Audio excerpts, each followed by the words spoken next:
सब लोग जल्दी से कनेक्ट हो जाएं।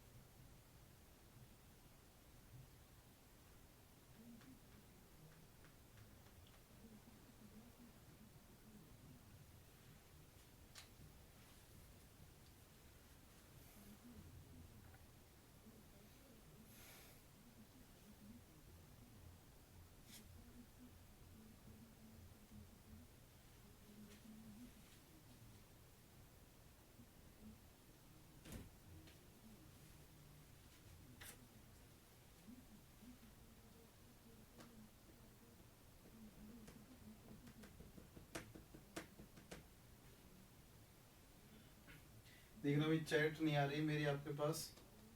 करते हैं हम लोग स्टार्ट। ठीक है, बोर्ड पे देखना। अभी तक जितनी भी हम लोगों ने बातें की हैं वो सारी की सारी 18 और 16 इलेक्ट्रॉन रूल के बेसिस पे की हैं। अगर बात की जाए कि अगर अपने पास में जब नंबर ऑफ मेटल आयंस 5 या 5 से ज्यादा हो जाते हैं तो उन केसेस में आप 18 इलेक्ट्रॉन रूल या 16 इलेक्ट्रॉन रूल को नहीं लगा सकते हैं। अगर वहां पे 18 और 16 इलेक्ट्रॉन रूल वैलिड नहीं होंगे तो ना तो आप उस कॉम्प्लेक्स का क्या निकाल सकते हैं, स्ट्रक्चर बता सकते हैं।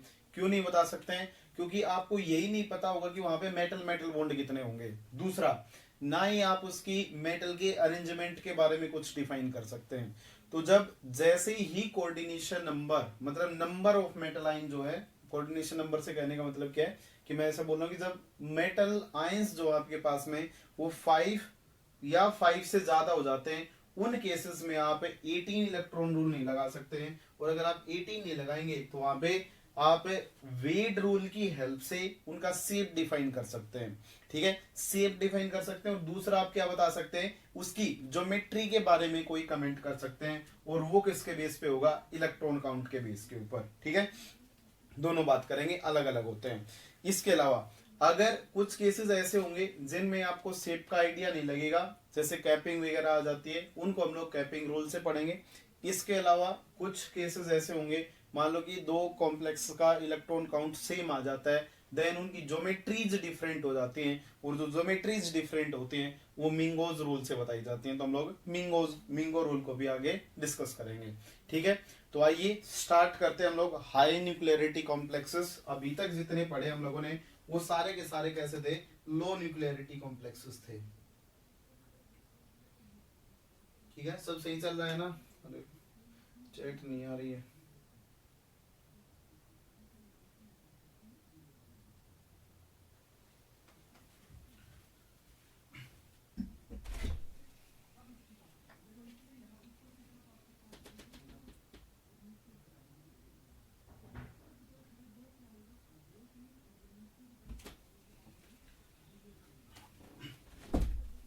देखना भाई, सबसे पहले जब हम लोग वेट रूल की तरफ जाएंगे तो जो वेट रूल की जो हाइपोथेसिस आई थी वो हाइपोथेसिस आई थी किसके लिए, बोरेन्स के लिए। बोरेन्स के बाद में उसको अप्लाई किया गया था मेटल कार्बोनिल कंपाउंड्स के ऊपर। तो आइए स्टार्ट करते हैं हम लोग किससे, सबसे पहले बोरेन से स्टार्ट करते हैं। ठीक है, दूसरा एक हेडिंग डाल लेंगे वेट रूल, और दूसरा हम लोग इसको बोल सकते हैं polyhedra skeletal electron count theory.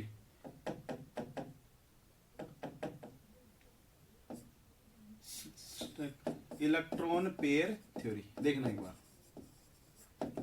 समझते हैं इसके बारे में। अगर वेट रूल की बात की जाए तो वेट रूल का दूसरा नाम होता है, इसको दूसरा नाम बोला जाता है 12N या 12 इलेक्ट्रॉन रूल भी इसे बोला जाता है। 12N रूल या 12 इलेक्ट्रॉन रूल भी बोला जाता है। ठीक है, समझना इसके बारे में क्या बोलना चाहते हैं।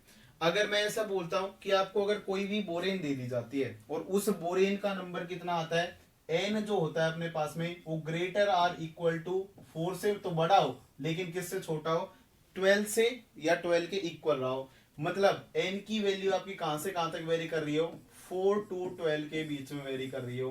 तो उन बोरेन्स का आप शेप डिफाइन कर सकते हैं।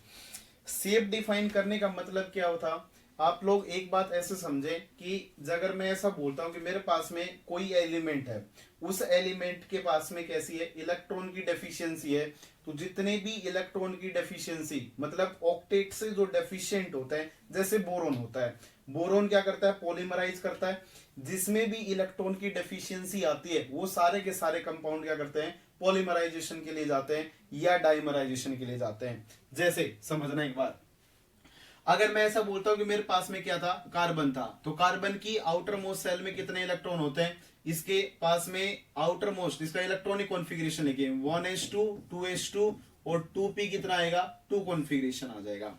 इसके पास आउटर मोस्ट सेल में कितने इलेक्ट्रॉन है, 4 इलेक्ट्रॉन है। 4 इलेक्ट्रॉन के साथ इसके पास में कितने ऑर्बिटल होंगे, ऑर्बिटल्स की अगर मैं बात करता हूं तो ऑर्बिटल्स इक्वल हो जाएंगे किसके, एक एस वाला, एक ऑर्बिटल एस का होगा और 3 ऑर्बिटल्स किसके होंगे, पी के होंगे। एक एस का होगा, 3 किसके होंगे, पी के होंगे। तो इस केस में अपने पास में क्या आ चुके हैं, टोटल 4 ऑर्बिटल्स आ चुके हैं। तो इस केस में क्या है, ऑर्बिटल इक्वल है किसके, वैलेंस इलेक्ट्रॉन के, वैलेंस इलेक्ट्रॉन के। अगर ऑर्बिटल वैलेंस इलेक्ट्रॉन के इक्वल होते हैं तो उन केसेस में क्या हो जाती है, शेयरिंग हो जाती है। जैसे कार्बन दूसरे हाइड्रोजन के साथ में बॉन्ड बना के क्या बना लेगा, CH4 का फॉर्मेशन कर लेगा। ठीक है, CH4 का फॉर्मेशन कर लेगा। ठीक है, CH4 का क्या कर लेगा, फॉर्मेशन कर लेगा। ऐसे ही जब मैं इससे आगे बढ़ा था तो आगे अपने पास में क्या आता है, नाइट्रोजन आता है, 1s2 2s2 2p3 आएगा। इस केस में वैलेंस सेल के अंदर कितने इलेक्ट्रॉन होंगे, 5 इलेक्ट्रॉन होंगे। लेकिन जब इसके अंदर मैं नंबर ऑफ ऑर्बिटल्स की बात करता हूं तो जो नंबर ऑफ ऑर्बिटल्स होंगे वो कितने होंगे, एक s का होगा, फिर से 3p के होंगे, ये 2s वाले होंगे और एक कौन से रहे होंगे, 2p वाले रहे होंगे। तो इस केस में कितना है, 4 ऑर्बिटल्स थे। मतलब आपके जो नंबर ऑफ वैलेंस इलेक्ट्रॉन थे वो इलेक्ट्रॉन ज्यादा है किससे, नंबर ऑफ ऑर्बिटल से, और ये ऑर्बिटल्स किसके हैं, वैलेंस सेल के। अगर ऐसा कंपाउंड आ जाएगा तो वो कभी भी डाइमराइजेशन या पॉलीमराइजेशन के लिए नहीं जाता है। जैसे नाइट्रोजन के ऊपर अगर मैं 3 हाइड्रोजन लगा देता हूं तो ऐसी स्पीसीज जो होती हैं वो लोन पेयर रखती हैं, क्या रखती हैं, लोन पेयर रखती हैं, और वो स्टेबल होती हैं, ऑक्टेट रूल को फॉलो कर लेती हैं। लेकिन अगर मैं बोरोन की बात करता हूं तो बोरोन का 1s2 2s2 और 2p1 कॉन्फ़िगरेशन आएगा। और अगर ऐसा कॉन्फ़िगरेशन आएगा तो इसमें नंबर ऑफ वैलेंस इलेक्ट्रॉन जो होंगे वो कितने होंगे, 3 होंगे। लेकिन जब आप नंबर ऑफ ऑर्बिटल्स निकालने जाओगे तो फिर से कितने आएंगे, 4 आएंगे। एक 2s वाला होगा और 3 किसके होंगे, p के होंगे। तो इस केस में क्या है कि जो नंबर ऑफ इलेक्ट्रॉन है वो कम है, कौन से इलेक्ट्रॉन, वैलेंस सेल के, वो कैसे हैं, कम है किससे, नंबर ऑफ ऑर्बिटल से। अगर उससे कम है तो उसकी वजह से क्या करते हैं, बोरोन के एटम दूसरे जो बोरोन के साइड एटम होंगे उनके साथ में क्या करने लग जाते हैं, बनाना टाइप की बॉन्डिंग बनाने लग जाते हैं। अगर मैं BH3 की बात करता हूं तो BH3 इलेक्ट्रॉन डेफिशिएंट है, फिर से दूसरे BH3 के साथ बॉन्ड बनाएगा, तो हम लोगों ने पढ़ा है B2H6 कुछ इस टाइप का होता है। तो ये क्या कर गया है, यहाँ पे कुछ इस टाइप से डाइमराइज कर गए। अगर आप इसे सॉलिड स्टेट में लेके जाएंगे तो ये क्या कर जाते हैं, पॉलीमराइज कर जाएंगे। तो देखो ये अपने पास में क्या बन चुका है, B2H6 की फॉर्म में आ गया है।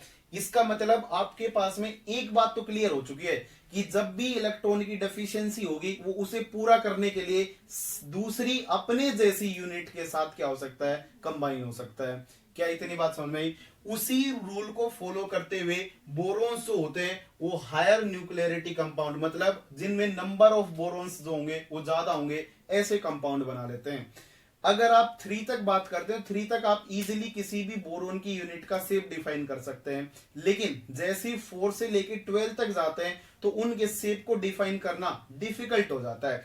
उसी को समझाया था किसने, वेड ने। ठीक है, फॉर्मूला है, फॉर्मूला आसान है, लेकिन समझना, आप चीजों को पहले समझना, उसके बाद फॉर्मूला शॉर्टकट निकाल लेंगे। ठीक है, समझना चीजों को। देखो अगर मैं ऐसा बोलता हूं कि मेरे पास में अच्छे से इसकी थ्योरी पूरी बोर्ड पे देखते रहना, पूरा अच्छे से समझना। अगर आपके पास में B6H6 दे रखा है, ये वाला कंपाउंड दे रखा है, तो ऐसा बोल दिया जाए कि ये B6H6 बना कैसे होगा, इसकी बॉन्डिंग कैसे रही होगी, इसकी बॉन्डिंग को समझते हैं जरा। देखना, मैं ऐसा बोल सकता हूं कि मैं इसको कुछ इस टाइप से लिख सकता हूं कि BH की 6 यूनिट कंबाइन हुई होंगी, BH की 6 यूनिट कंबाइन हुई होंगी, और उन 6 यूनिट की वजह से एक कोई रिजल्टेंट शेप क्या हुआ होगा, जनरेट हुआ होगा।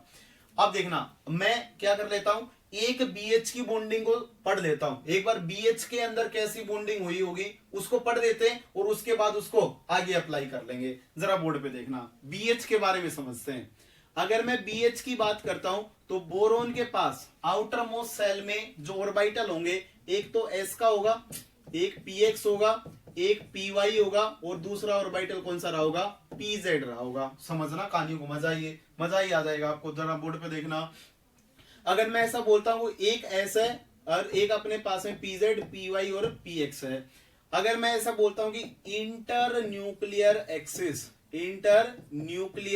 एक्सिस जो है वो किसके अलोंग है, Z एक्सिस के अलोंग है। किसके अलोंग है, Z एक्सिस के अलोंग है। तो ये जो S होता है वो इस PZ के साथ मिक्सिंग करता है, मिक्सिंग करके SPZ हाइब्रिड लोब का क्या करता है, फॉर्मेशन करता है। क्या बनाता है, SP हाइब्रिड लोब बना लेता है। अब देखो BH की बॉन्डिंग को देखना, BH में क्या होंगे, BH में एक तो देखो कभी भी अगर SP हाइब्रिड लोब बनेंगी, इसका मतलब वो लोब तो 2 होंगी।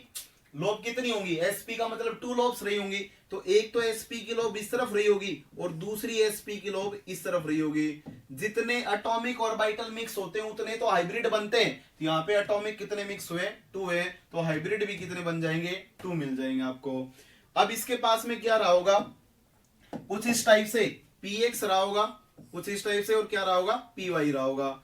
एक अपने पास PX है और दूसरा ऑर्बिटल कौन सा है, PY है। ये अपने पास में B का अरेंजमेंट है।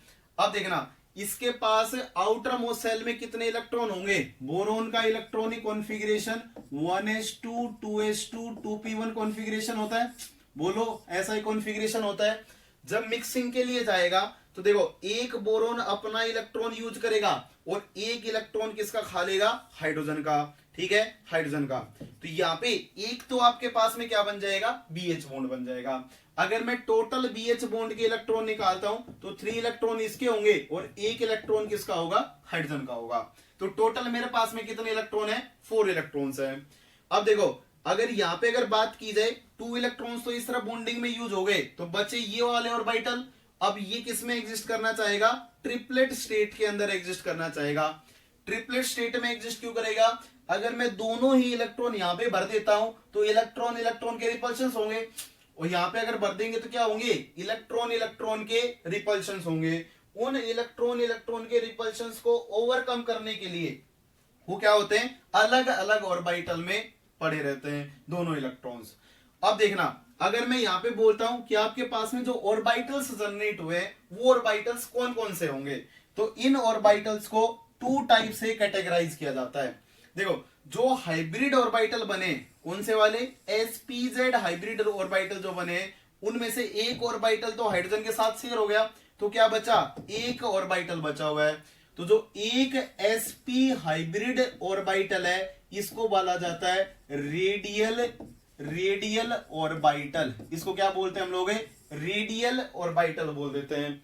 इसके अलावा आपके पास में 2 ऑर्बिटल बचे हुए हैं, कौन से, px और जो py बचा हुआ है, इस px और py को बोला जाता है टेंजेंशियल ऑर्बिटल्स। क्या बोलते हैं, टेंजेंशियल ऑर्बिटल्स हम लोग इसको बोल देते हैं।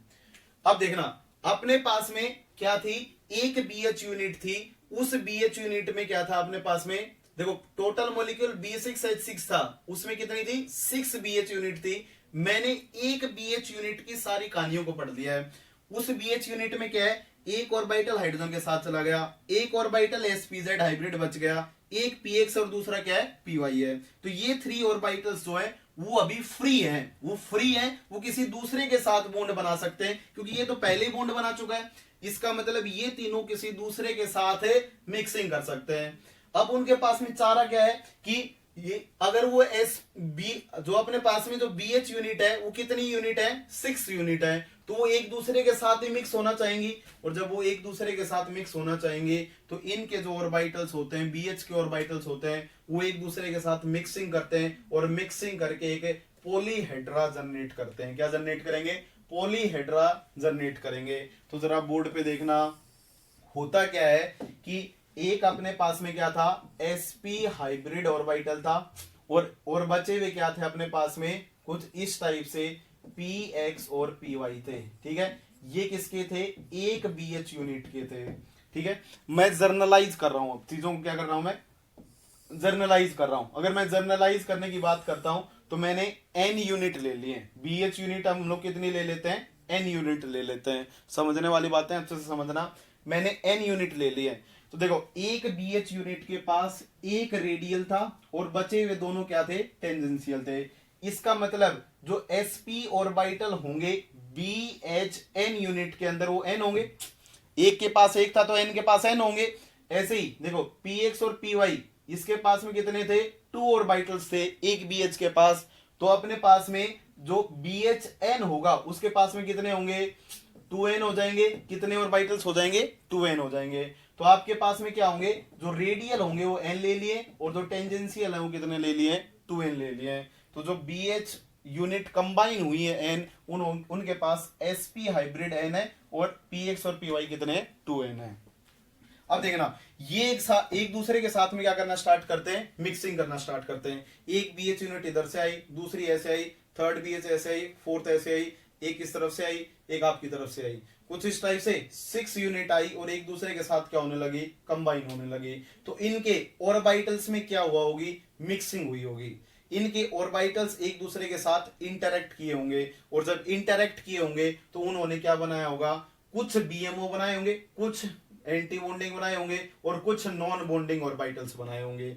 ऐसा बोला जाता है कि ये जो टेंजेंशियल वाले जो 2n ऑर्बिटल्स हैं वो क्या बना लेते हैं, हाफ तो क्या बना लेंगे, वो कुछ इस टाइप से मैं दिखा दे रहा हूं। हाफ देखो 2n है तो हाफ कैसे बन जाएंगे, बीएमओ, और हाफ कैसे बन जाएंगे, एबीएमओ। कुछ इस टाइप से रिप्रेजेंट कर दिया मैंने, हाफ बीएमओ बना लेंगे और हाफ एबीएमओ बना लेंगे। अब बीएमओ कितने बनेंगे, टोटल 2n थे तो n बीएमओ बने और n कैसे बन जाएंगे, एबीएमओ बन जाएंगे, एंटी बॉन्डिंग बन जाएंगे। अब आपके पास में जो रेडियल वाले ऑर्बिटल हैं जब वो मिक्सिंग करते हैं तो मिक्सिंग होने के बाद एक ही ऐसी कंडीशन बनती है जिसमें कि वो क्या बनाता है, बीएमओ बनाता है, एक बीएमओ बनाता है और बचे हुए जो ऑर्बिटल्स होंगे वो क्या तो स्लाइटली बॉन्डिंग होते हैं या वो फिर सारे के सारे कैसे होते हैं, कुछ इस टाइप से एंटी बॉन्डिंग होते हैं और नॉन बॉन्डिंग होते हैं। तो जो रेडियल वाले होते हैं वो एक बीएमओ बनाते हैं। एक बीएमओ बनाने का रीजन क्या होता है, जरा बोर्ड पे देखना, मैं इसी पोर्शन पे समझा रहा हूं, देखना एक बार। एक बीएमओ कैसे बनाते हैं, देखना ऐसा एक बीएच यूनिट आई, उस बीएच यूनिट के पास में क्या था, कुछ इस टाइप से sp हाइब्रिड लोब थी। कोई दूसरी BH यूनिट आई, उसके पास में भी एक sp हाइब्रिड लोब थी। फिर से एक BH यूनिट आई, उसके पास में भी एक sp हाइब्रिड लोब थी। फिर से एक BH यूनिट आई, उसके पास में भी sp थी। हम लोग क्या बना रहे हैं, B6H6। तो यहाँ पे 4 आ चुके हैं। फिफ्थ आया, उसके पास में भी एक sp थी। ऐसे सिक्स्थ आया, उसके पास में भी क्या थी, एक sp थी। जब इनके पास में सारी sp हाइब्रिड लोब जब कैसे रही होंगी, सेम फेज में रही होंगी, पॉजिटिव पॉजिटिव, जब सारी पॉजिटिव रही होंगी उसी केस में तो क्या होगा, कंस्ट्रक्टिव इंटरफेरेंस होगा। उसी केस में तो क्या होगा, बेहतरीन कंस्ट्रक्टिव इंटरफेरेंस होगा। इसका मतलब जब वो सारी की सारी लोब सेम फेज में होंगी उस टाइम पे वो क्या बनाती हैं, एक बीएमओ बनाती हैं। अगर इनका फेज, अगर मान लो कि कुछ पॉजिटिव हो जाए कुछ नेगेटिव हो जाए, फेज बदल जाए, अगर फेज बदल जाएगा तो उस कंडीशन में वो नॉन बॉन्डिंग और एंटी बॉन्डिंग बनाने लग जाते हैं। तो कुछ इस टाइप से बीएन यूनिट क्या होती हैं, कंबाइन होती हैं। तो आपसे क्वेश्चन पूछा जाता है, अगर ऐसा बोल दिया जाए कि आपके पास में कुछ BNHN यूनिट्स हैं तो उसमें BNHN में कितने बॉन्डिंग मोलिकुलर ऑर्बिटल्स होंगे, कितने बॉन्डिंग मोलिकुलर ऑर्बिटल्स होंगे।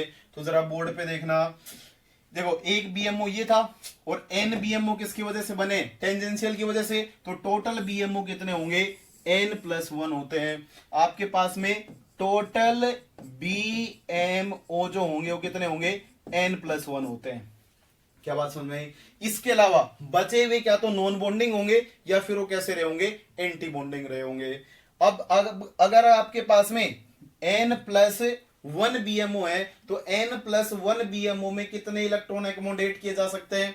अपने पास एक ऑर्बिटल में 2 इलेक्ट्रॉन्स आ सकते हैं, तो n में कितने आ सकते हैं, 2n+2 इलेक्ट्रॉन आगे एकोमोडेट हो सकते हैं। अगर 2n+2 इलेक्ट्रॉन एकोमोडेट हो जाएंगे तो ऐसे शेप को क्लोजो बोला जाता है। ठीक है, आगे बात करेंगे।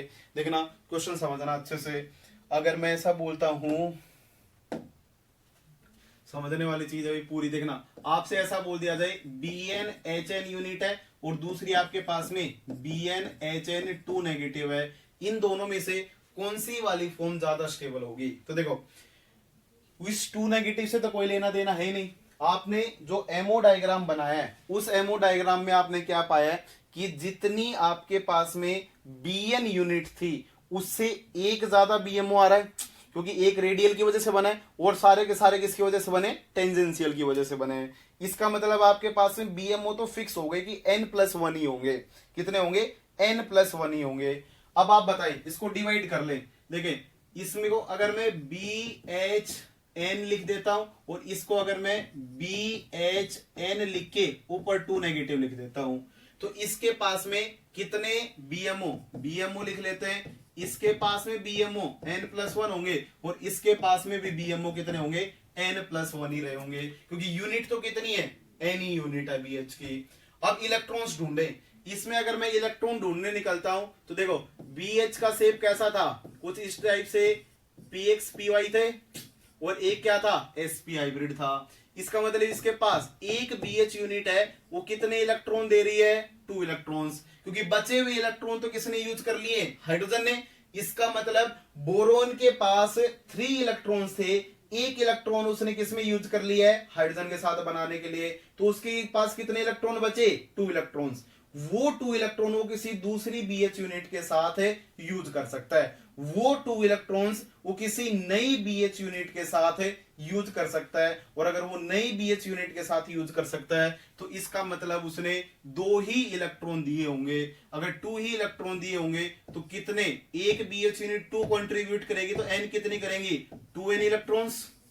बोलो कितनी करेंगी, 2n इलेक्ट्रॉन्स। लेकिन रिक्वायरमेंट कितनी है, अगर मैं फुली फिल करता हूं, अगर मैं फुली फिलिंग करता हूं यहां पे, तो फुली फिलिंग के लिए रिक्वायरमेंट कितने की है, 2n+2 इलेक्ट्रॉन की। ये तो टोटल इलेक्ट्रॉन्स जो मेरे पास प्रेजेंट है, लेकिन मेरे को चाहिए कितने, रिक्वायर्ड इलेक्ट्रॉन मेरे पास में कितने हैं, यहां पे 2n+2 हैं। अब देखिए इसके पास एक BMO जो होगा, क्योंकि इसके पास इलेक्ट्रॉन इतने ही है, 2n इलेक्ट्रॉन है और इसको चाहिए कितने, 2n+2। इसका मतलब यहाँ पे 2 की क्या आएगी, डेफिशिएंसी आएगी। ठीक है, मतलब इसका एक ऑर्बिटल जो होगा किसका, BnHn का 1 ऑर्बिटल जो होगा वो कैसा होगा, वैकेंट होगा। कैसा होगा, वैकेंट होगा। लेकिन जब आप इस वाली यूनिट की बात करेंगे तो देखो BH यूनिट कितने इलेक्ट्रॉन देगी, एक BH 2 इलेक्ट्रॉन देती है, n कितनी देंगी, 2n देंगी।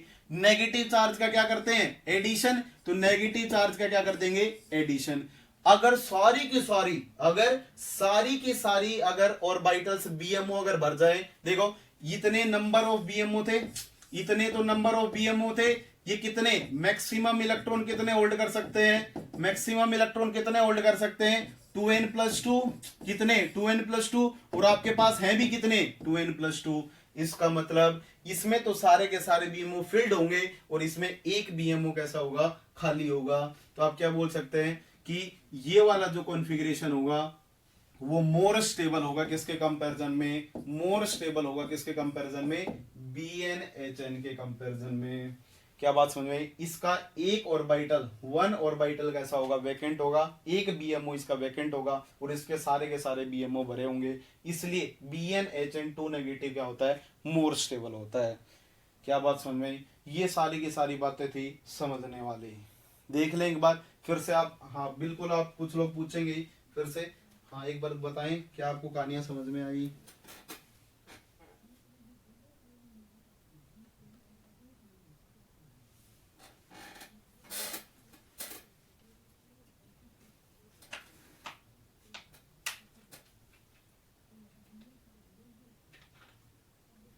n यूनिट यूज करेंगे तो टोटल BMO n+1 बनेंगे।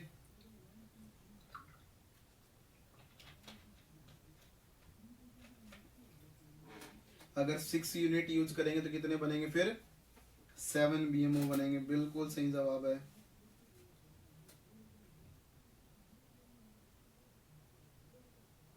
अरे इतनी तगड़ी इंग्लिश ना यूज करें।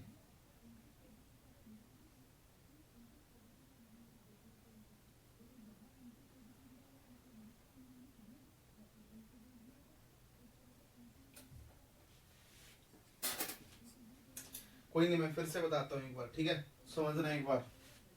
ये केवल प्योरली समझने वाली बात है। फॉर्मूला तो आप मेरे को पता ही क्या ही लगा के आएंगे पेपर में, वो फॉर्मूले से क्वेश्चन हो जाएंगे, लेकिन समझना आगे जिंदगी में जरूरत पड़ेगी आपको, ठीक है। फिर से बता रहा हूं मैं, देखो यहाँ पे मेरे पास में क्या है, मैंने एक B6H6 यूनिट लिया है, ठीक है। वो B6H6 यूनिट कैसे बनी होगी, मैंने 6 BH यूनिट को कंबाइन किया होगा। कितनी यूनिट को, 6 BH यूनिट को कंबाइन किया होगा। अब अगर मैं एक BH यूनिट का अरेंजमेंट देख लेता हूं तो फिर वो 6 क्या करेंगी, वो 6 BH यूनिट एक दूसरे के साथ कंबाइन कर जाएंगी। अगर मैं एक BH यूनिट के बारे में पढ़ने जाता हूं तो इसके पास में क्या होगा, बोरोन के पास s ऑर्बिटल होगा, p होगा, मतलब px होगा, py होगा और pz होगा, ये वैलेंस शेल में होंगे। अगर मैं इंटर न्यूक्लियर एक्सिस के अलोंग, जो कौन सी है z एक्सिस है, उसको लेके चलता हूं तो s और pz की मिक्सिंग की वजह से spz हाइब्रिड लोब का क्या हो जाएगा, फॉर्मेशन हो जाएगा। spz जो हाइब्रिड लोब होंगी वो कितनी लोब होंगी, 2 लोब्स होंगी। एक लोब ये वाली रही होगी, एक ये वाली रही होगी। एक के साथ हाइड्रोजन ने क्या कर लिया है, कंबाइन कर लिया है, तो कितनी लोब बचेगी, एक ही लोब बचेगी, जो spz हाइब्रिड लोब उसके पास बची हुई है, जो फर्दर बॉन्डिंग के लिए जा सकती है। इसके अलावा इन दोनों ने कोई मिक्सिंग नहीं की है, इसका मतलब ये प्योरली इसके पास में क्या होंगे, प्रेजेंट होंगे। तो अगर मैं एक BH यूनिट का अरेंजमेंट देखता हूं तो कुछ इस टाइप का आएगा, ठीक है। उसके पास क्या है, एक px है, एक py है और एक spz ऑर्बिटल है, जो फर्दर किसी दूसरी BH यूनिट के साथ कंबाइन हो सकते हैं, ठीक है। अब देखना, जो sp लोब होती है उसको बोला जाता है रेडियल ऑर्बिटल, जो px और py होते हैं उनको बोला जाता है टेंजेंशियल ऑर्बिटल। क्या बोलते हैं, टेंजेंशियल ऑर्बिटल्स बोलते हैं।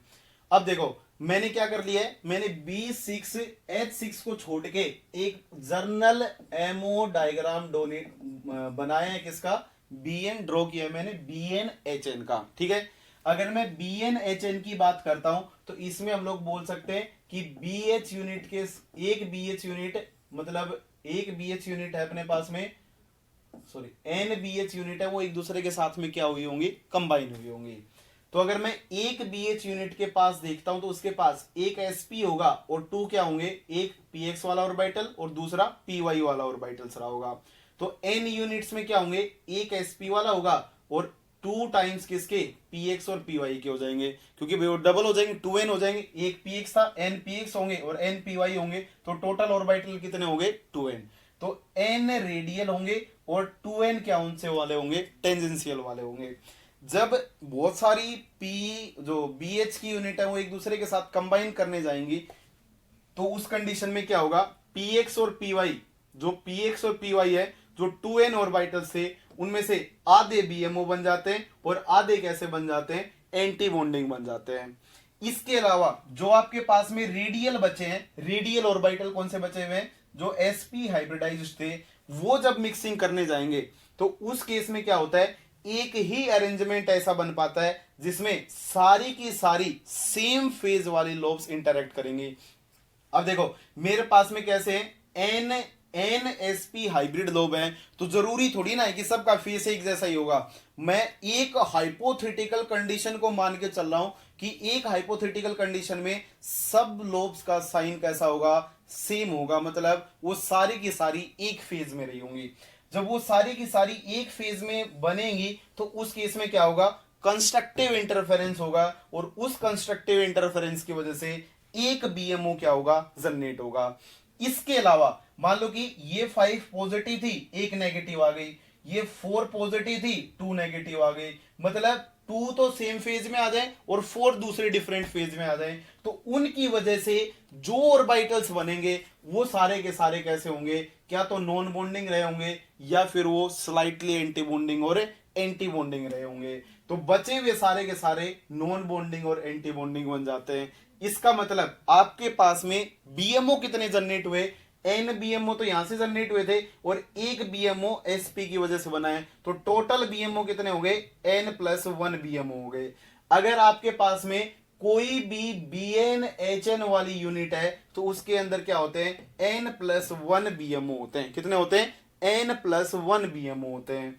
अब देखो n+1 बीएमओ होते हैं, तो ये तो पता चल गया कि मेरे पास में ये वाला इतने बीएमओ आ गए, ठीक है। अब मेरे पास में अगला क्वेश्चन आता है, आपको पेपर में पूछ लिया जाएगा कि BnHn और BnHn2 नेगेटिव में से कौन सा वाला कॉन्फ़िगरेशन ज्यादा स्टेबल होगा। तो देखो, अगर मैं ज्यादा स्टेबिलिटी की बात करता हूं तो मैं ऐसा बोलूंगा कि जिस केस में सारे के सारे बीएमओ भरे होंगे, जिस केस में सारे के सारे बीएमओ भरे होंगे, वो कॉन्फ़िगरेशन ज्यादा स्टेबल होगा। बोलो, वो वाला कॉन्फ़िगरेशन कैसा होगा, ज्यादा स्टेबल होगा। अगर मैं BnHn की बात करता हूं तो देखो, एक 2 इलेक्ट्रॉन्स, तो देखो टोटल BH के पास कितने इलेक्ट्रॉन थे, एक हाइड्रोजन के पास 3 बोरोन के साथ 2 इलेक्ट्रॉन्स तो उसने यूज कर लिए BH बॉन्ड बनाने में, बचे कितने इलेक्ट्रॉन्स, 2 इलेक्ट्रॉन्स।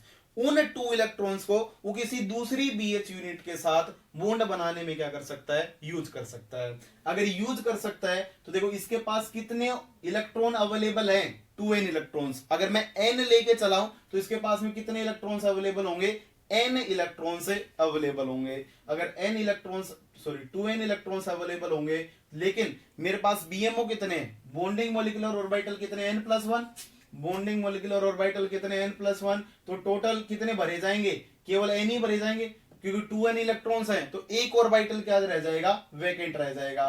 और अगर एक ऑर्बिटल वैकेंट रह गया, इसका मतलब उसके अंदर क्या आ गई, अनस्टेबिलिटी आ गई है। अगर सारे के सारे भरे होंगे तो कॉन्फ़िगरेशन कैसा होगा, ज्यादा स्टेबल होगा। तो यहां पे अगर बात की जाए BnHn अगर 2 नेगेटिव है तो इसके अंदर इसकी वजह से तो 2n इलेक्ट्रॉन्स आएंगे। बोलो, BH की वजह से तो 2n आएंगे, लेकिन नेगेटिव की वजह से 2 और आ जाएंगे। इसका मतलब इसके पास में कितने इलेक्ट्रॉन है, 2n+2। BMO कितने, n+1।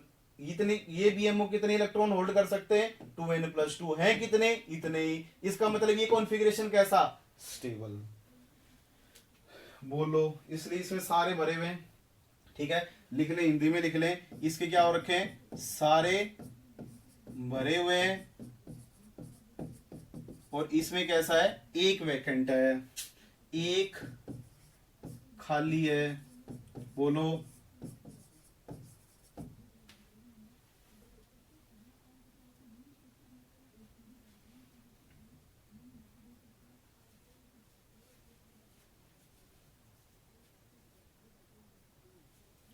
Thank you so much.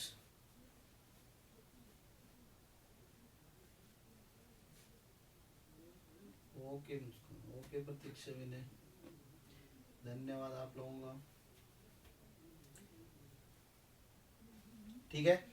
अब देखिए, मैं सिखा रहा हूं, ठीक है। सीखना एक बार, क्वेश्चन तो लग जाते हैं, क्वेश्चन तो फर्जी होते हैं, कुछ नहीं होता उनमें, ठीक है। समझना कुछ बातों को, ठीक है। हम बातें समझते हैं थोड़ी देर, अगर ये समझ में आएगा तो हम लोग कहीं पे खड़ा होकर ये कह सकते हैं कि मेरे को OMC आता है, मेरे को ये चीज आती है, ठीक है। समझना 2-3 बातें और। इसके अलावा देखो, अगर आपसे क्या दे रखा है, कोई भी BnH, अगर मैं ऐसे जर्नलाइज कर लेता हूं कि कोई भी नॉर्मल अगर आपके पास में क्या जाता है, BxHy और Z नेगेटिव टाइप का कोई भी आपके पास कॉम्प्लेक्स आ जाता है, कुछ इस टाइप का कोई भी कंपाउंड दे रखा है, ठीक है। अगर कोई भी कंपाउंड दे रखा है तो इस कंपाउंड में आपसे ये पूछ लिया जाए कि इसका शेप कैसा होगा, देखना शेप कैसा होगा, कैसे निकालते हैं आप शेप। शेप निकालने का तरीका मैं बता रहा हूं, ठीक है। देखना एक बार, शेप कैसे निकालते हैं हम लोग, वर्टेक्स निकालेंगे हम लोग। वर्टेक्स जो होती है, वर्टेक्स जो होती है वो इक्वल होती है इसके हाफ x + y + z, ठीक है। x + y + z, और उसमें से हम लोग क्या कर देंगे, 1 माइनस कर देंगे। ये जो फॉर्मूला होता है अपने पास में, वो नंबर ऑफ वर्टेक्सेस निकालने के लिए क्या किया जाता है, यूज किया जाता है। अगर आप नंबर ऑफ वर्टेक्सेस इससे निकालेंगे, 1 मिनट रुकना भाई,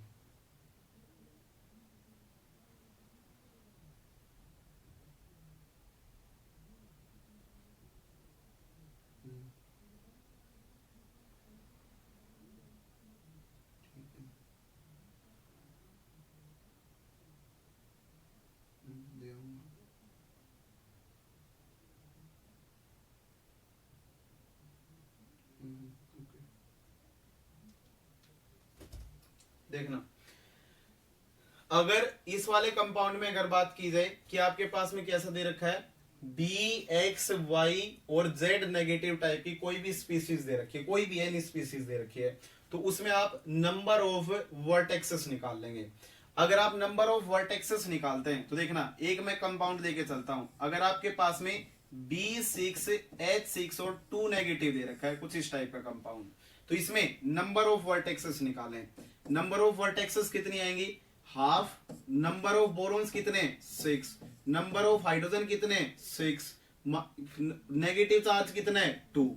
इसमें से हम लोगों ने क्या कर दिया, 1 माइनस कर दिया है। तो ये वैल्यू कितनी आ गई है अपने पास में, 6 + 6 12 + 2 कितना आ गया अपने पास में, ये वैल्यू आ गई है 14।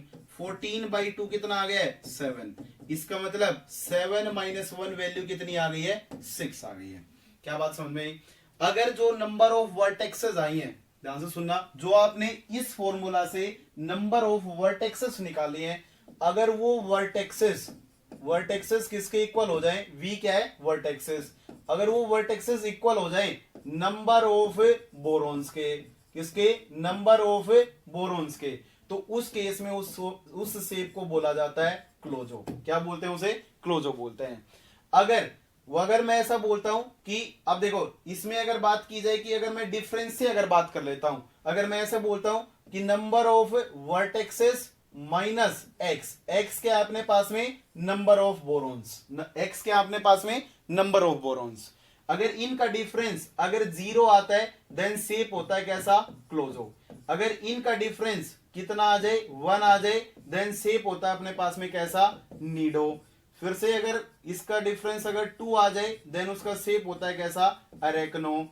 अगर डिफरेंस कितना आ जाए, 3, देन शेप होता है हाइफो। और अगर डिफरेंस कितना आ जाए, 4 आ जाए, देन शेप होता है कैसा, क्लेडो। कैसा शेप होगा, क्लेडो शेप होगा। इसके अलावा अगर डिफरेंस अगर -1 में आ जाता है तो उसको हम लोग बोलते हैं हाइपर क्लोजो। वो आगे हम लोग बात करेंगे कैसा आ जाएगा, हाइपर क्लोजो आ जाएगा। तो आप वर्टेक्सेस से भी आप क्या बता सकते हैं, शेप डिफाइन कर सकते हैं। ये सबसे बेस्ट मेथड होता है जिससे क्या डिफाइन किया जाता है, शेप डिफाइन किया जाता है। जरा समझना, फिर से देखना, अगर मेरे पास में अगर B6H6, ये शेप कैसे होते हैं उन शेप्स की बात कर लेता हूं। अगर मेरे पास में B6H6 टाइप का कोई भी शेप दे रखा है तो उसमें अरेंजमेंट कैसा आएगा, कुछ इस टाइप से बोरॉन्स लगे होंगे, ये सारे के सारे बोरॉन्स ऑक्टाहेड्रली अरेंज्ड होंगे, कुछ इस टाइप से ऑक्टाहेड्रल अरेंजमेंट में रहे होंगे। ठीक है,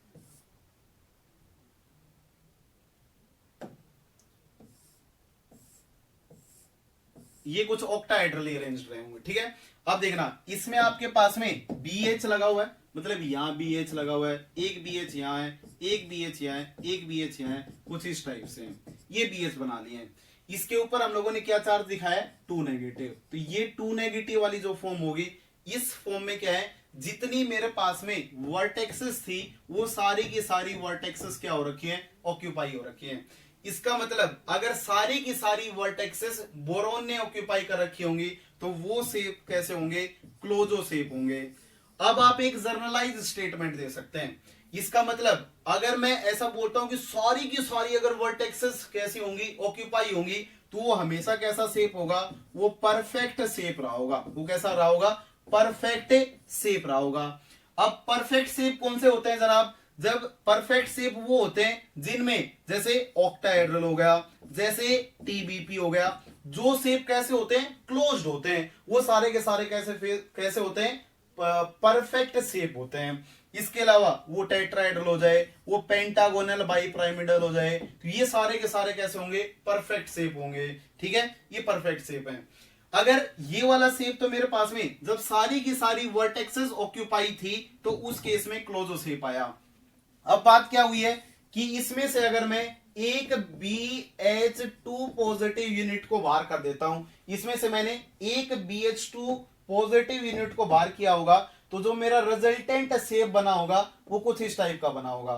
देखो, एक बोरॉन हाइड्रोजन के साथ बाहर निकल रहा है, इसका मतलब जो शेप बनेगा वो पहले शेप कुछ इस टाइप से था, अब ये कुछ ऐसा रह जाएगा। बोलो, ऊपर वाला बोरॉन जो था, ऊपर से जो बॉन्डिंग बना रहा था, जैसे ऐसे टू बोरॉन्स, इन सब से ऊपर एक बोरॉन लगा हुआ था कुछ इस टाइप से, और एक बोरॉन इन सब के साथ में नीचे लगा हुआ था कुछ इस टाइप से। ठीक है, अब मैंने ऊपर वाले बोरॉन को हटा दिया है। जब मैं ऊपर वाले बोरॉन को हटाऊंगा तो ऊपर की वर्टेक्स क्या होगी, देखो, अगर ये रेगुलर शेप होता, अगर मैं क्या बोल रहा हूं कि ये तो कंप्लीट कैसा है, रेगुलर शेप है, मतलब हर जो वर्टेक्स है वो ऑक्यूपाई हो रखी है, ये कैसा है, रेगुलर शेप है। अगर आप रेगुलर शेप में से अगर कोई एक आपने क्या हटा दिया है, एक BH यूनिट को हटा दिया है, तो अब वो रेगुलर नहीं बचा है। इस केस में यहां पे एक वर्टेक्स होनी चाहिए थी, मतलब यहां पे एक वर्टेक्स होती अगर बोरोन होता, इसका मतलब टोटल वर्टेक्सेस तो मेरे पास में इस केस में 6 होनी चाहिए थी परफेक्ट शेप के लिए। परफेक्ट शेप के लिए नंबर ऑफ वर्टेक्सेस कितनी चाहिए, नंबर ऑफ वर्टेक्सेस चाहिए मेरे को 6, लेकिन मेरे पास में बोरोन कितने हैं, 5 ही हैं। अगर मेरे पास में बोरोन 5 होंगे, इसका मतलब एक वर्टेक्स जो होगी वो मेरी ऑक्यूपाई नहीं हो रखी होगी, और अगर ऑक्यूपाई नहीं हो रखी होगी इसका मतलब एक वर्टेक्स जो है, मतलब वर्टेक्स के कंपैरिजन में एक बोरोन यूनिट कम हो गई है, तो ऐसे शेप को बोल दिया जाता है नीडो। इसको क्या बोल देते हैं हम लोग, नीडो शेप बोल देंगे। तो ये शेप कैसा हो जाएगा, नीडो शेप हो जाएगा। अब वीडियो चल रही है क्या, वीडियो चल रही है, बोल दो क्या वीडियो चल रही है।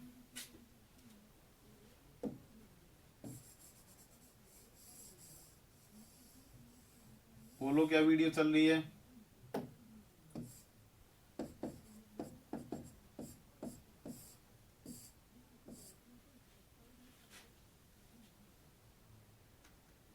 ओके ओके ओके ओके, देखना फिर से मैं ऊपर बना दिया, थोड़ा सा आपको दिखाई दे। देखो, ये स्क्वायर फेस था, उसको ऊपर वाला फेस कवर हो रखा है, तो नीचे वाला खाली पड़ा है। इसका मतलब ये इस फ्रेमवर्क में से मेरे पास में टोटल 6 वर्टेक्सेस थी, सारी की सारी बोरोन से ऑक्यूपाई हो जाएंगी, देन वो कैसा होगा, क्लोजो शेप होगा। अगर उस रेगुलर शेप में से एक वर्टेक्स हटा दी जाए, देन जो शेप बनता है उस शेप को बोला जाता है, क्या बोलते हैं, नीडो शेप बोलते हैं। अगर आप इससे पीछे जाएंगे, अगर इससे भी, इसमें से भी अगर आप एक वर्टेक्स हटा देते हैं, जैसे मान लो कि मैं इस वाली BH यूनिट को हटा देता हूं, इस वाली को, तो मेरे पास में कितने बोरोन बचेंगे, बोरोन यहां था, एक बोरोन यहां था, एक बोरोन यहां बचा, एक यहां पे बच जाएगा।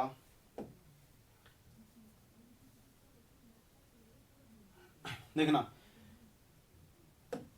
यहां पे ये वाला बोरोन हटा रहा हूं मैं अब की बात, ये वाला, अगर इस वाले बोरोन को अगर मैं हटाता हूं तो ये 4 बचेंगे। इसका मतलब ये इसके साथ कनेक्टेड था, ये इसके साथ कनेक्टेड था, ये इसके साथ कनेक्टेड था। अब देखना, यहां पे क्या आएगा, ये वाला इसके साथ कनेक्टेड था और ये वाला इसके साथ कनेक्शन आ जाएगा, तो ओवरऑल के ऊपर कितना चार्ज आ जाएगा, 6 नेगेटिव।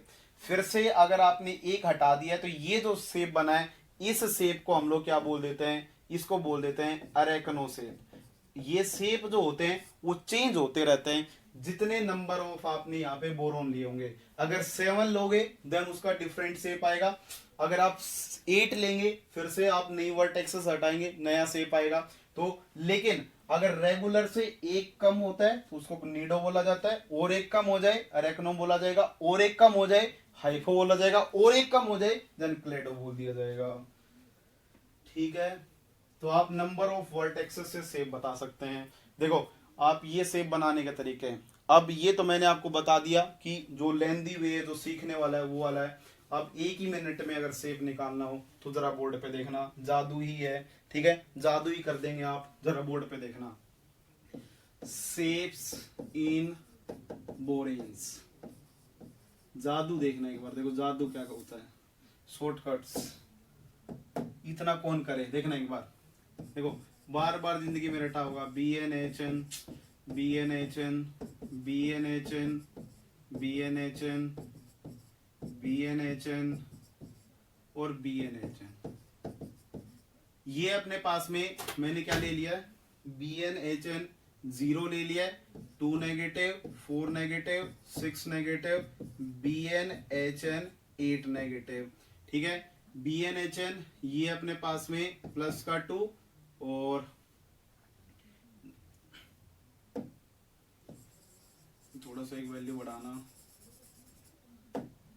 ये प्लस का 2, ये 0, ये माइनस का 2, ये माइनस का 4, 6 माइनस का 8 और ये माइनस का 10। ठीक है, अगर ऐसा बन जाए इस शेप को बोला जाता है सुपर हाइपर क्लोजो। ठीक है, इस शेप का नाम होता है हाइपर क्लोजो। इसे नीचे वाले का शेप का नाम होता है क्लोजो। इसे नीचे वाले का नाम होता है नीडो। इसको बोलते हैं अरेकनो। इसको बोला जाता है हाइफो और इसको बोला जाता है क्या, क्लेडो। ठीक है, तो आपको क्या करना है, कोई भी अगर बोरेन की यूनिट दे रखी है, जैसे आप पीछे वाले में चलते हैं, हम लोग पिछले वाले में चलते हैं, आपको क्या दिया गया था, B6H6 2 नेगेटिव दिया गया था जी। ठीक है, B626 नेगेटिव कितना आया था अपने पास में, क्लोजो आया था। तो देखना B6 था, H6 था, 2 नेगेटिव था, कुछ करना ही नहीं है इसमें। तो इसमें तो हम लोग क्या बोल देंगे कि BnHn 2 नेगेटिव बन गया और BnHn 2 नेगेटिव कैसा शेप था, क्लोजो शेप था।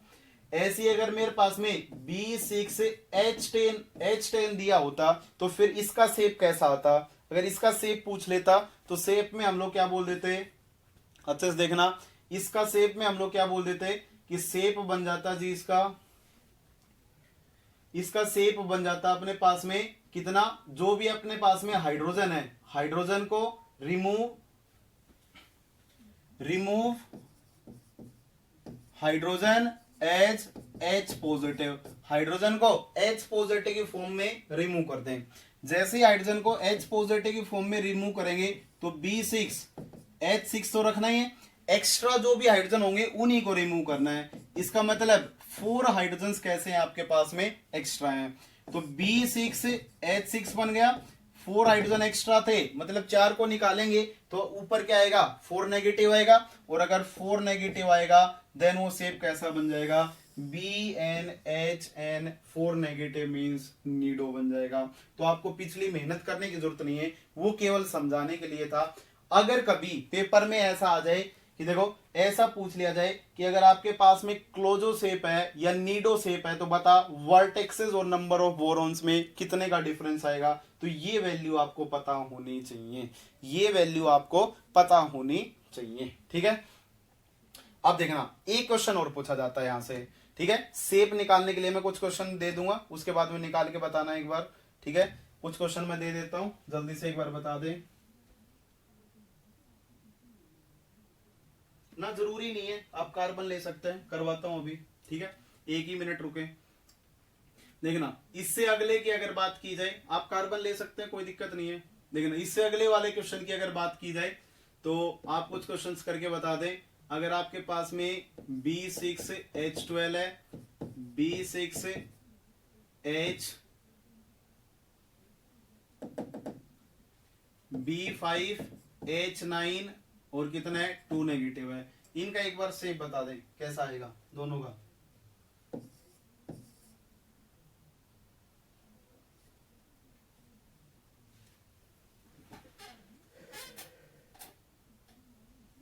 कार्बन ले सकते हैं, कोई दिक्कत नहीं आएगी।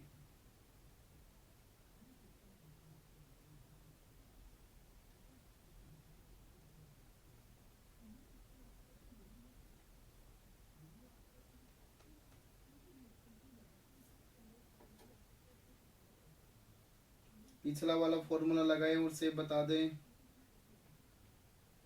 ओके, क्वाइट सिंपल, कुछ है ही नहीं।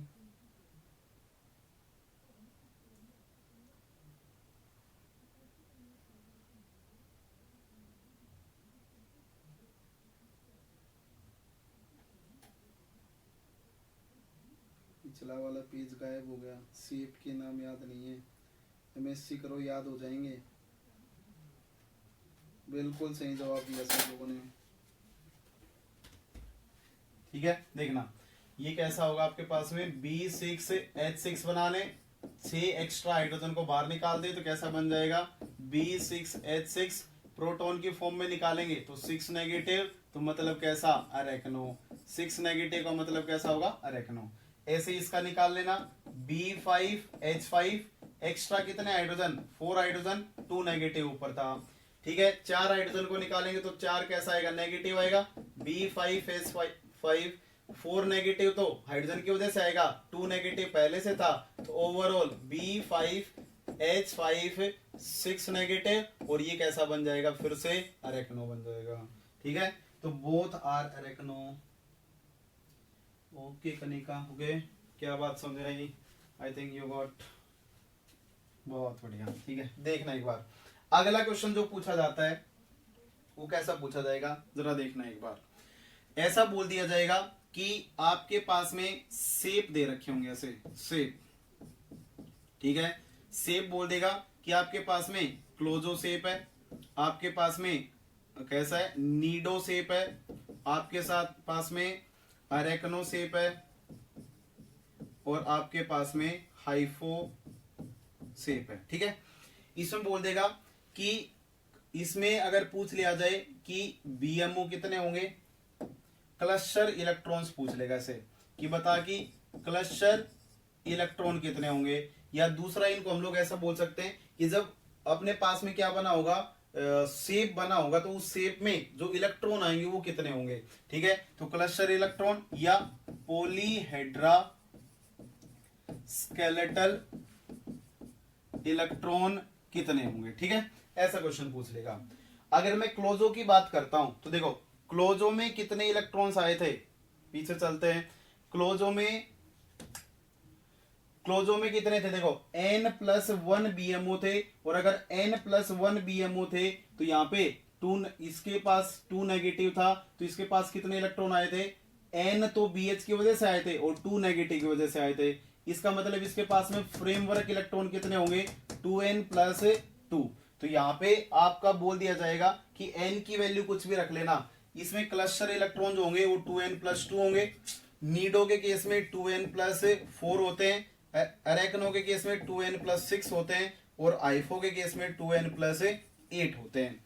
अगर आपसे ऐसा पूछ लिया जाए कि क्लस्टर इलेक्ट्रॉन कितने होंगे, अगर सेप दे रखा है B5H5 4 नेगेटिव, तो देखो सेप तो मेरे पास में कैसा आ गया, नीडो आ गया, क्योंकि मैं देख के बता दूंगा B5H5 4 नेगेटिव, तो सेप कैसा होगा, नीडो होगा। अगर इसके अंदर अगर हम लोग क्लस्टर इलेक्ट्रॉन निकालने जाते हैं कि जो क्लस्टर बना होगा तो उसके अंदर कितने इलेक्ट्रॉन यूज हुए होंगे, तो वो इलेक्ट्रॉन अगर निकालने जाओगे तो नीडो के केस में कितना था, 2N+4 थे, 2N+4 थे। तो 2N+ में यहाँ पे जो N होता है वो N क्या होंगे, नंबर ऑफ बोरोन यूनिट्स होंगे, बोरोन यूनिट्स रही होंगी। अब इसमें B5H5 में कितने बोरोन है, 5 बोरोन है, तो यहां से कितने आ जाएंगे, 2 × 5 + 4 कितने हो जाएंगे, 14 इलेक्ट्रॉन हो जाएंगे। कितने हो जाएंगे, 14 इलेक्ट्रॉन इसके हो जाएंगे, क्लस्टर इलेक्ट्रॉन्स, या दूसरा पॉलीहेड्रल स्केलेटल इलेक्ट्रॉन्स, या फ्रेमवर्क इलेक्ट्रॉन भी बोल सकते हो, frame work electron of cluster भी बोल सकते हो।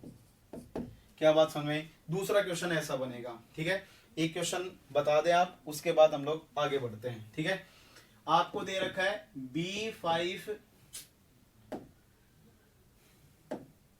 B7H9 2 नेगेटिव शेप दे रखा है, और इस शेप में 4 नेगेटिव शेप दे रखा है। इस शेप में आपको क्या बताना है कि इसके अंदर कितने पॉलीहेड्रा स्केलेटल इलेक्ट्रॉन्स होंगे, और इसके अंदर कितने BMO होंगे, कितने BMO होंगे, दूसरा ये बताना है।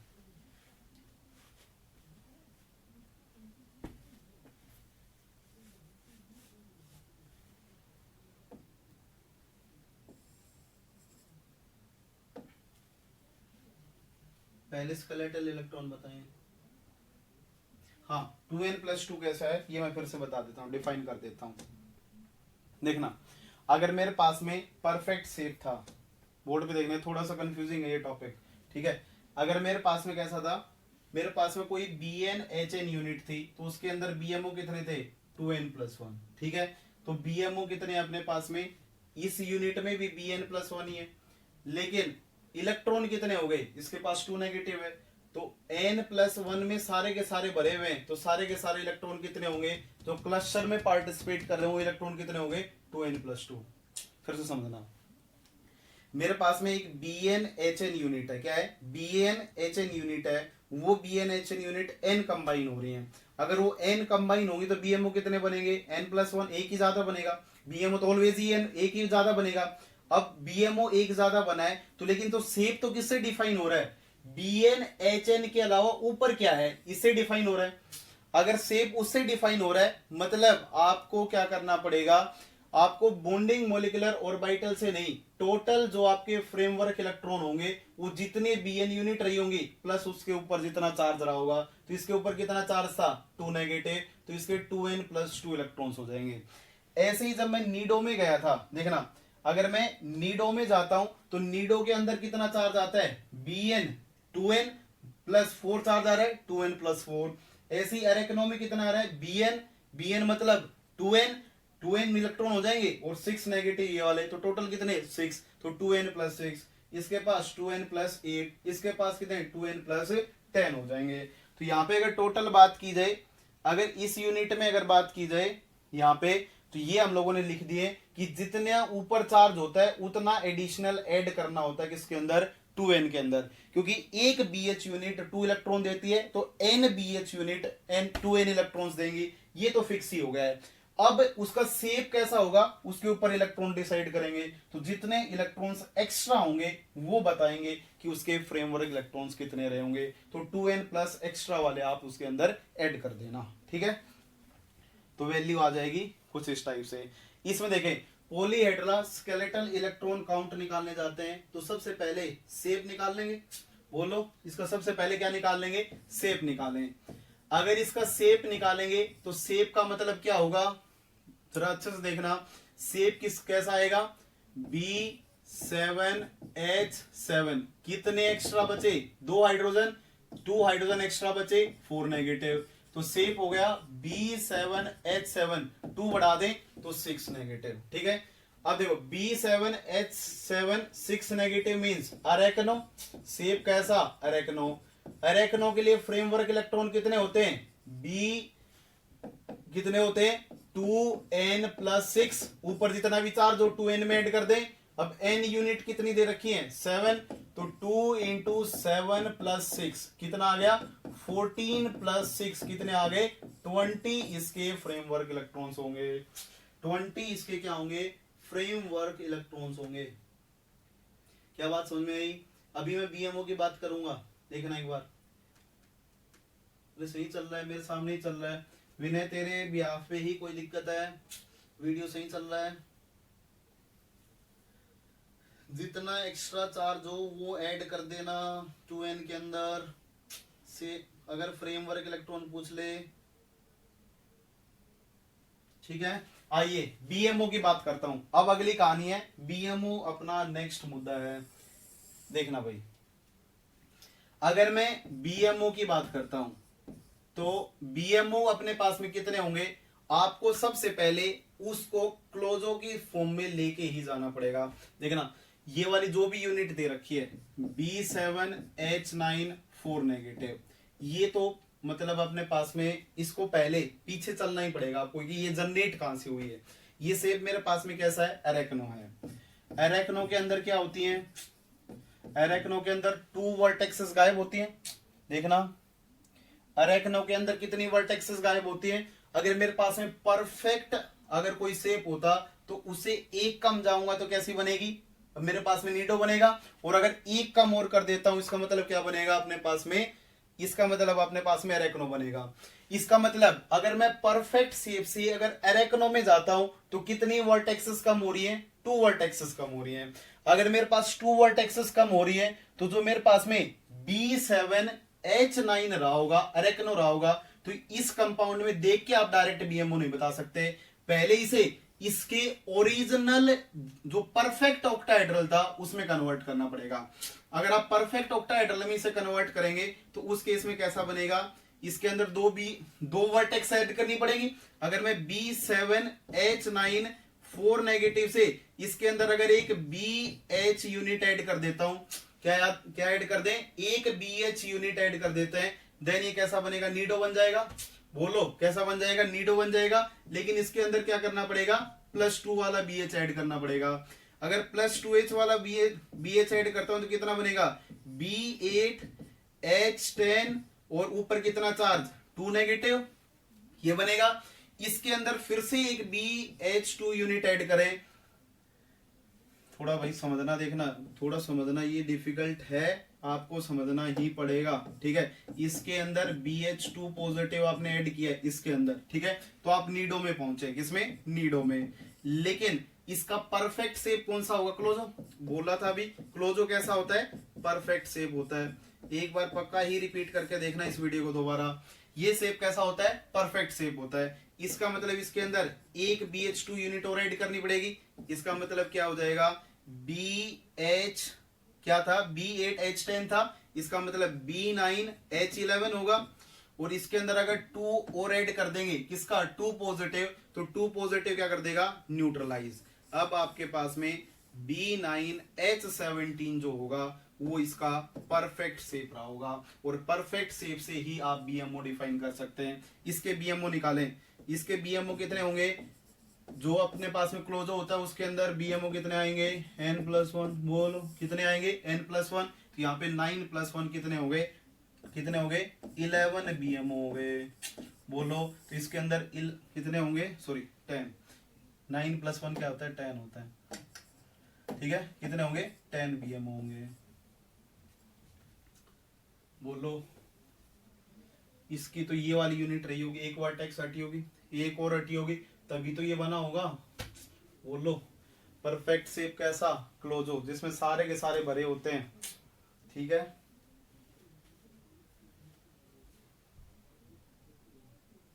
कौन सा 17 कहां बता दिया,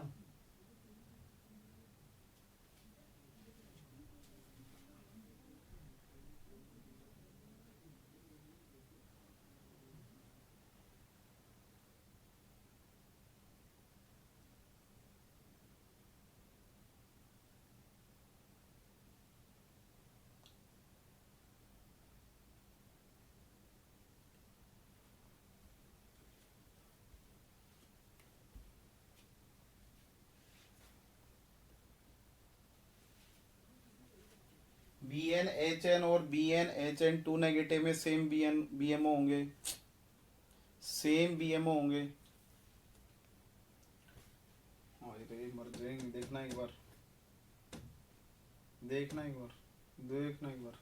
BNHN अगले में गए थे, देखो BNHN कितने बीएमओ थे, BNHN में कितने बीएमओ थे, n+1, तो BNHN ये तो 2 एक्स्ट्रा ऐड हो रहे हैं, ये तो हाइड्रोजन की वजह से आए हैं, तो इसमें भी क्या कितने होंगे, n+1। अगर आप नंबर ऑफ बोरॉन्स को चेंज नहीं करेंगे, देखना मैं एक क्वेश्चन और करवा रहा हूं,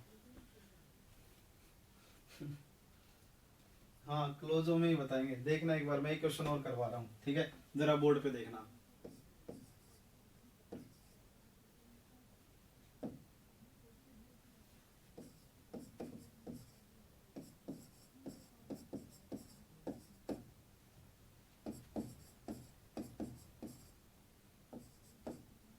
बताना, देखना, ये मेरे पास में यूनिट्स हैं, क्या ये सारे के सारे यूनिट सेम है, सारे के सारे यूनिट सेम है ही नहीं, क्यों नहीं है, क्योंकि इसके केस में अपने पास में क्या हो रखी है, इस अगर मैं इसकी बात करता हूं तो इसके सारे के सारी बोरोन यूनिट्स सेटिस्फाइड होंगी, BH BH BH BH BH आएगा, BH, ठीक है। अगर मैं इसका शेप देखता हूं तो कुछ ऐसा शेप होना चाहिए इसका, ये वाला शेप, ठीक है। लेकिन ये शेप स्टेबल नहीं है, ये शेप स्टेबल क्यों नहीं है, क्योंकि इसके अंदर क्या है, 2 इलेक्ट्रॉन की डेफिशिएंसी है। अगर ऐसे यूनिट कंबाइन हुई होंगी तो इसमें n+1 BMO बने होंगे, 2n मतलब 6+1 7 BMO बने होंगे। लेकिन जब इसी शेप के अंदर मैंने बी बी बी, समझना एक बार, बी बी बी था, कुछ इस टाइप से था, ठीक है, ये वाला है।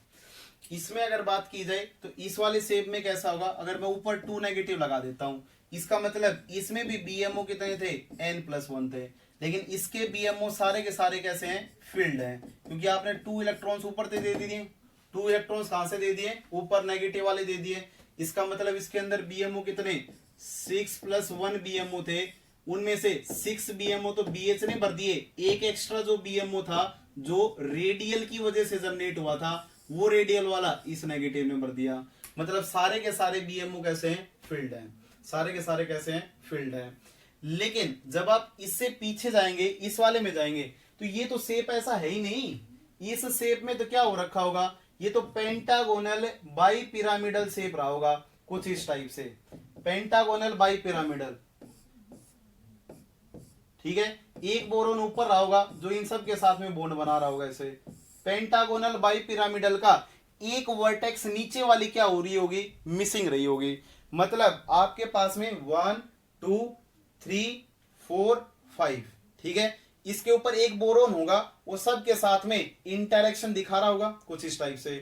एक बोरोन नीचे होगा, तब तो वो कैसा होता, परफेक्ट क्लोज हो जाता। अगर मैंने इसकी एक वर्टेक्स को हटा दिया होगा, तभी तो वो नीडो बना होगा, तभी तो वो नीडो बना होगा। लेकिन नीडो अगर बना होगा तो अगर मैंने एक वर्टेक्स को हटाया है, इसका मतलब मेरे पास में BMO कितने होंगे, मैं अगर रिजल्टेंट शेप देखता हूं तो क्लोज वाले BMO होंगे, BMO थोड़ी ना चेंज होंगे, BMO तो सेम ही रहेंगे, BMO तो n+1 ही रहेंगे। इसका मतलब इस यूनिट को पहले क्लोजो में लेके जाना पड़ेगा, और क्लोजो के जितने BMO होंगे उतने इसके BMO होंगे।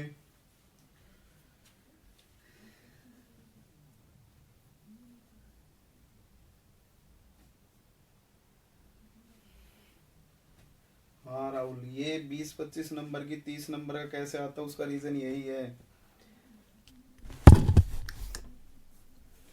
क्लस्टर की ओर मिला लेंगे तो ये फिर नंबर बैठ गए थे अपने 38, मतलब 8 और ऐड कर लेना, 28 के अंदर 36 हो गए थे, तो क्लस्टर भी मैं इसके साथ ही करवा रहा हूँ ये, तो ओवरऑल 36 नंबर हो गए थे।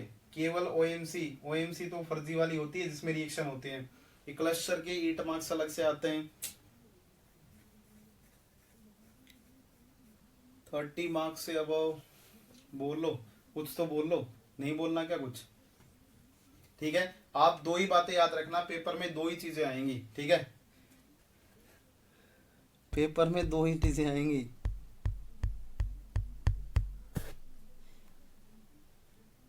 पेपर में दो ही चीजें आएंगी, ठीक है, दो ही बातें ध्यान रखना। पहली जो पेपर में बात पूछी जाएगी वो फ्रेमवर्क इलेक्ट्रॉन पूछे जा सकते हैं, तो ये वाली बात याद रखनी है आपको, ठीक है। दूसरी बात आपको कौन सी याद रखनी है, उसका शेप कैसा होगा, तो कुछ इस टाइप से निकालना है। यही दो बातें आपसे पूछी जाएंगी, इसके अलावा आपसे कुछ नहीं पूछा जाएगा पेपर में, और सारी समझने वाली है। BMO का इतना तगड़ा क्वेश्चन वो पूछता नहीं है, आज तक उसने पूछा नहीं है, ये वाला उसने पूछा नहीं है कि रिवर्स चलना पड़े, जिसमें रिवर्स चलना पड़े। हाँ मुस्कान, क्या डाउट है लास्ट वाले में, हाँ इसमें 6 BMO होंगे, इसमें भी 6 BMO होंगे, लेकिन इसमें 7 होंगे, क्योंकि इसका पहले क्लोजो वाला पार्ट बनाना पड़ेगा, BH पॉजिटिव 2 पॉजिटिव ऐड करें तो कैसा बनेगा, B7H7 2 नेगेटिव, क्लोजो बन गया। क्लोजो के अंदर BMO निकालें, n+1 मतलब 7+1 कितने आए, 8 आए। अगर इसके 8 आए तो इसके पास में भी कितने रहे होंगे, 8 ही रहे होंगे, 8 रहे होंगे, तभी तो उसके सारे इलेक्ट्रॉन जब बॉन्डिंग मोलिकुलर ऑर्बिटल में होंगे तभी तो स्टेबल होगा। अगर BMO एंटी बॉन्डिंग में चलेगा तो अनस्टेबल ही हो जाएगा।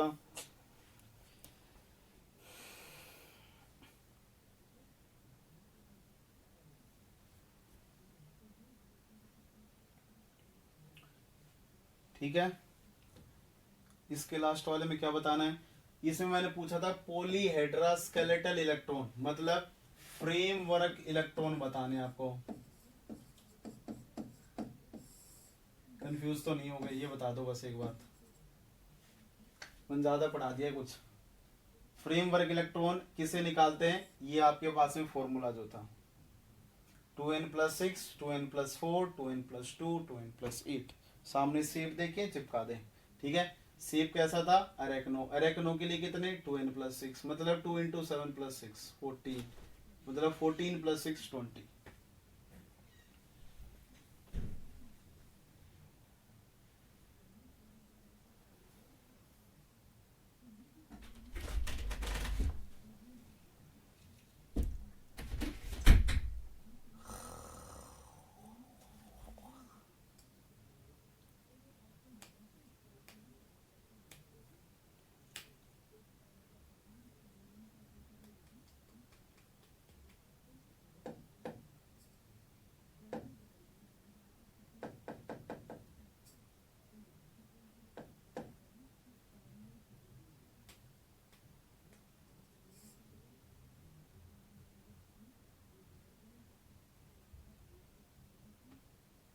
बोलो, कुछ तो बोलो, जिंदा हो क्या।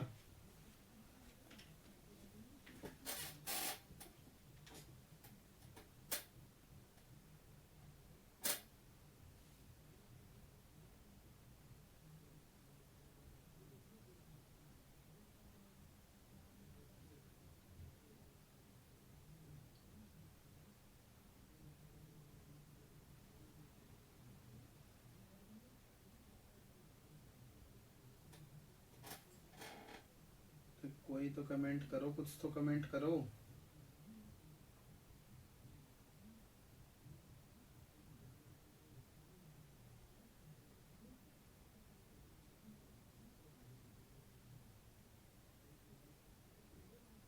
बीएमओ कोई भी कंपाउंड दे रखा हो और अगर बीएमओ निकालने पड़ जाए तो किस में चला जाना, BnHn2 नेगेटिव यूनिट बना लेना उसकी, और BnHn2 नेगेटिव उसके अंदर ऐड करना पड़ेगा, रिवर्स चलना पड़ेगा। देखो अगर कभी भी कोई भी शेप दे रखा हो, जैसे मान लो कि डायरेक्ट ही अगर क्लोजो मिल जाता तो उसमें तो हम लोग डायरेक्ट क्लोजो मिल जाएगा, तो उस केस में तो बीएमओ किससे डिफाइन कर देंगे, जैसे ये वाला क्लोजो शेप है, अरे 17 लिख दिया, हाँ सॉरी 11 आएगा यहाँ पर, तो इसके 17 को कह रहे हो क्या, 11, ठीक है 11 है ये। देखो यहाँ पे अगर बात की जाए कि अपने पास में 20 कैसा था, B7H9 था, ठीक है B7H9 था। इस B7H9 के अंदर हम लोगों ने एक BH2 पॉजिटिव यूनिट को ऐड किया है,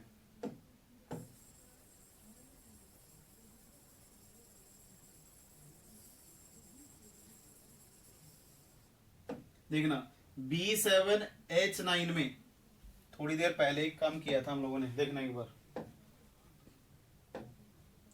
जब आपके पास में परफेक्ट शेप था क्लोजो, इसके अंदर जब इससे क्या हटाया था BH2 पॉजिटिव, तो क्या बना था नीडो।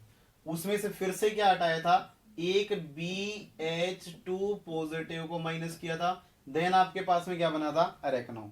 इसका मतलब इसके पास जितने बीएमओ होंगे उतने ही बीएमओ इसके पास रहे होंगे, बस इसकी साइट्स क्या हो रखी है, अनऑक्यूपाई हो रखी है, ठीक है। अब जरा बोर्ड पे देखना, क्योंकि ऑर्बिटल का अरेंजमेंट तो वैसा ही आएगा। अब ऐसे ही जब आप इस वाले की बात करेंगे, किस वाले की,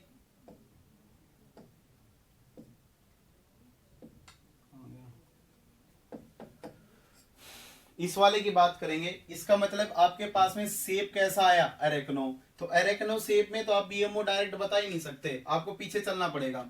तो आप किस में आए, इसके क्लोजो वाले पार्ट तक आपको चलना है, तो इसके अंदर BH2 यूनिट ऐड करें, तो B8H10 2 पॉजिटिव ऐड करोगे तो 4 नेगेटिव में से 2 पॉजिटिव आया तो कितना बचा 2 नेगेटिव। क्या ये शेप नीडो है, आप निकाल सकते हो, 2 हाइड्रोजन हटाए 4 नेगेटिव बनाए, नीडो ही है। इससे पीछे चलें, फिर से इसके अंदर क्या ऐड करें BH2 पॉजिटिव, जब इसके अंदर BH2 पॉजिटिव ऐड करेंगे तो B9H11 बनेगा, इसका मतलब 2 नेगेटिव प्लस 2 पॉजिटिव 0, ये शेप कैसा बन गया क्लोजो बन गया। इसका मतलब ये शेप कैसा आपके पास में परफेक्ट शेप है, और परफेक्ट शेप के अंदर कितने बीएमओ होंगे, अपने पास में कितने हो जाएंगे 9+1, 9+1 मतलब n+1 is equal to 9+1 is equal to 10 BMO।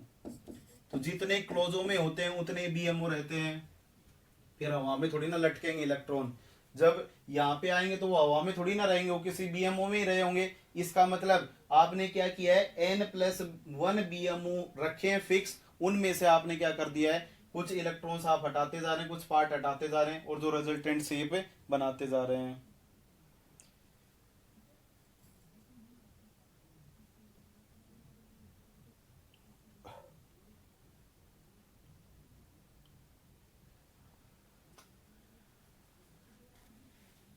ये अच्छे से देखें क्या है, उससे जाना पड़ेगा उसमें इनिशियल में, ठीक है।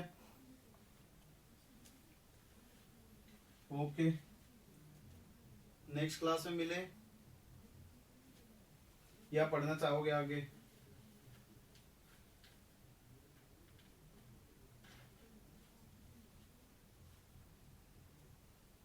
क्वेश्चन मिल जाएंगे आपको, क्वेश्चन मिल जाएंगे। पहले पहला असाइनमेंट लगा के आए, ये सेकंड असाइनमेंट में पढ़े हुए हैं।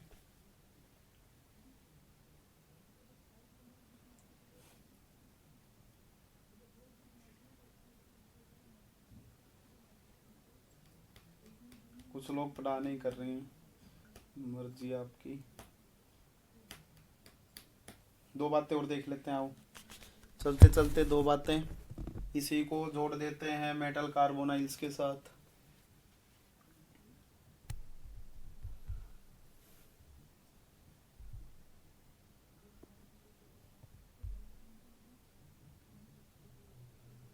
मैंने बोला था, हाँ B9H11 हाइपर क्लोज होगा। देखना एक बार, ठीक है। मैं कुछ पार्ट और बता रहा हूं। अरे एक छोटी सी बात और देख लेते हैं, फिर वरना कल करनी पड़ेगी वो, ठीक है।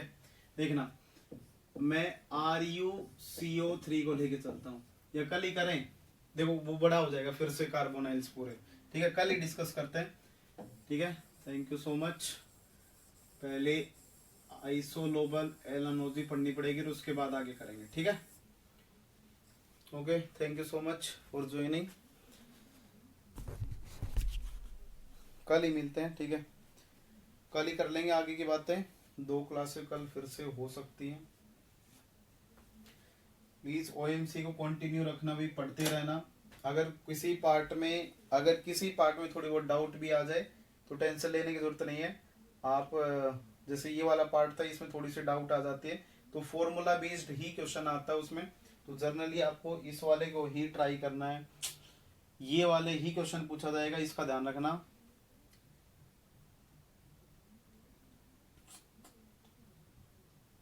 ये वाला,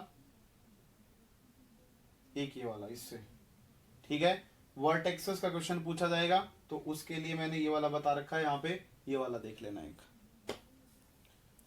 okay, good night everyone, enjoy.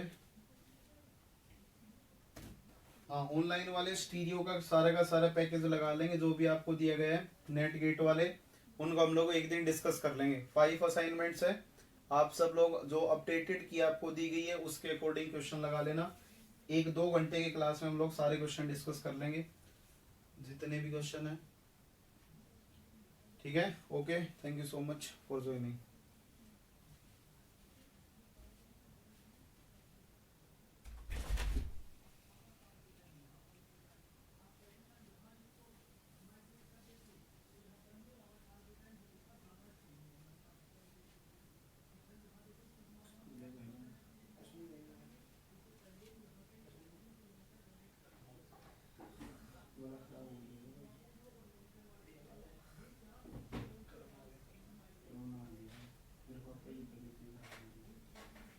Metro में ड्यूटी थी, चेकिंग